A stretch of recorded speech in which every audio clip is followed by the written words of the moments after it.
Hey, so here's what the video is going to contain so you don't waste your time. I'm going to explain with examples why the Eden Zero universe is so unique and expansive and what makes it so. Then I'm going to address a few issues I have with the way the universe is handled and why I think that it is underutilized. And finally, I'll talk about what I want to see in the future from Eden Zero, world building wise. Okay, with that being said, let's jump into the video. So before I explain anything, I think I need to define what I mean by universe.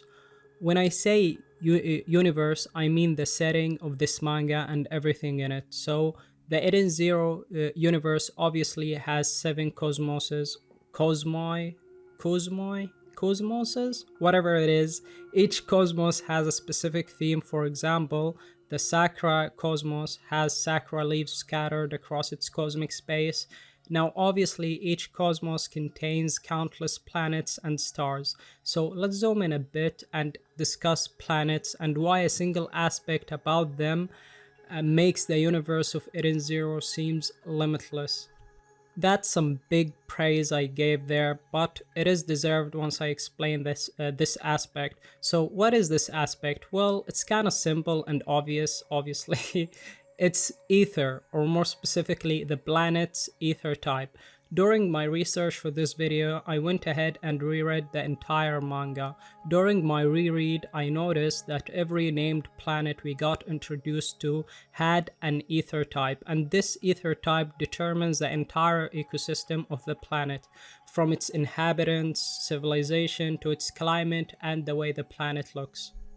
So let's take a planet, for example, and break it down. For this demonstration, I'm going to take two planets and show you just how vastly planets can be different from each other.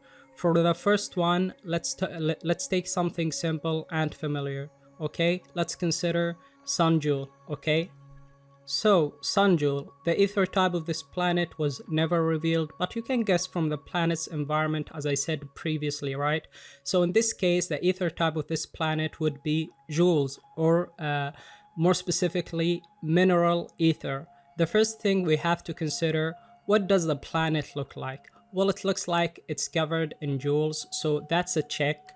By the way, I'm only talking about how the planets look in the manga and not the anime, since the anime took some creative freedom and made the planets look more realistic.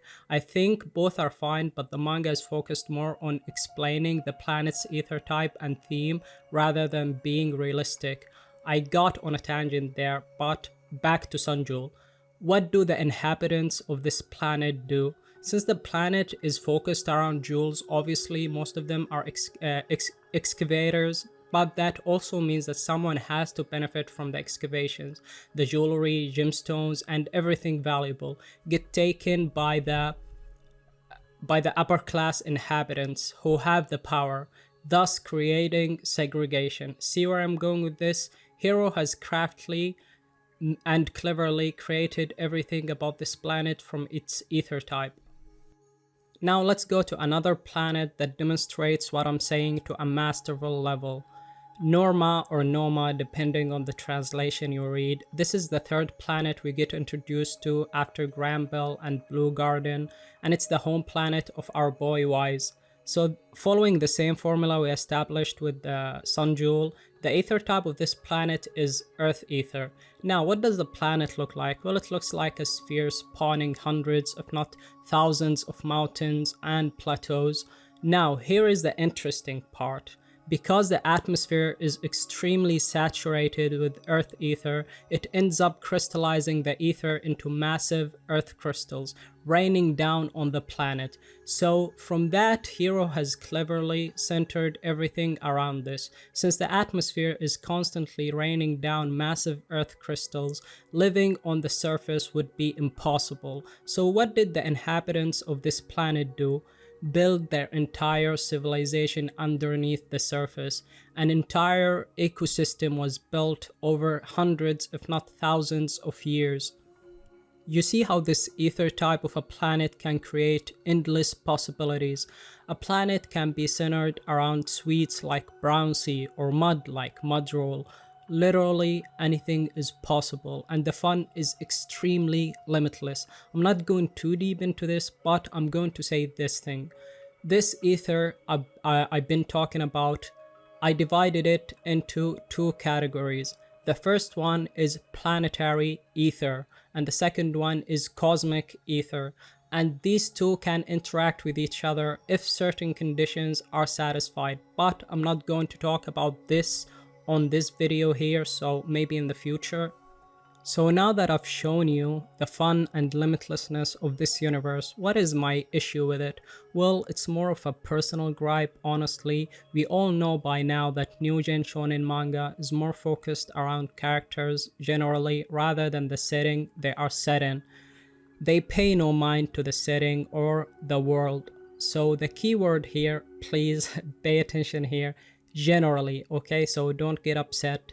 I said generally. Now, Hero has made this seemingly massive universe, but we rarely get to explore planets. You know, if we didn't experience Red Cave and Foresta, I would have never made this video. But since he showed us how fun an exploration of a planet can be, since then I always craved for more. I wanted to see more of the Brown Sea planet. I wanted to see more of Mudroll. I wanted to see more of Sandra and many more planets. I really wanted to explore every planet we were shown in the manga. Now I understand that taking this route will make the manga extremely long and tedious, but I wanted to experience that. But that's more of my problem, not Hero's problem. Now let me give you this analogy. Yeah, making analogies, I know, not my forte, but here we go. Let's say we are on the park and we have this sandbox, right? And you and some other kids are playing in it. So I came and gave you countless amounts of molds to shape your sand into. Literally, you can make anything. But instead, you look me in the eye and the most intense stare down commence, and you say, "Fuck you, I'm not going to do that. I'm going to play football on the sandbox instead." And I say to you, "You mean soccer?" And then you kill me for saying the S word. That's the end. No, seriously though, you see what I'm saying? Hero has created this universe with the mindset of an old manga like One Piece and Hunter x Hunter, but he's writing the story like a new gen manga.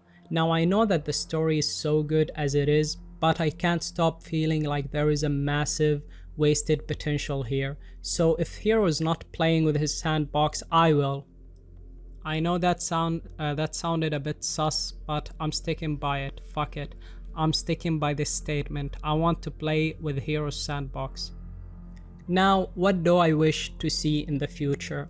I personally want to see an exploration focused arc every now and then, but I feel like we are at the point where the story and its tempo do not allow that. So instead, I wish Hero would incorporate the planet's themes and everything I told you about with the villain's theme, like intertwine them moving forward. Like, let's take, and spoiler warning here for anime onlys, okay, let's say Dead End. From his epithet we can guess that his theme is going to be about darkness and whatnot. So let's make his planet or entire sector, yes, there are sectors within every cosmos, be revolved around this. Maybe his planet does not have a parent star, so the inhabitants there learn to evolve to survive that climate. Maybe they've developed night vision or something. I just want to see things like this. I think you get what I'm saying. If Hero is not going to explore the universe in depth, I at least wish he could utilize it in some other way. That's all for this video. I spent a lot of time gathering info about every planet, since the wiki mostly covers surface level stuff. So I made a document containing all the planets shown in the manga, named and unnamed, with their pictures and possible ether types. You can find it in the description down below. And starting next week, I'm going to start a new video series. Its temporary name is Planetary Investigation. I know, unique, but whatever. wherein I talk about a planet and its ecosystem in depth. If you like the video, please give me a like and subscribe to my channel. Anyways, that's all. So bye.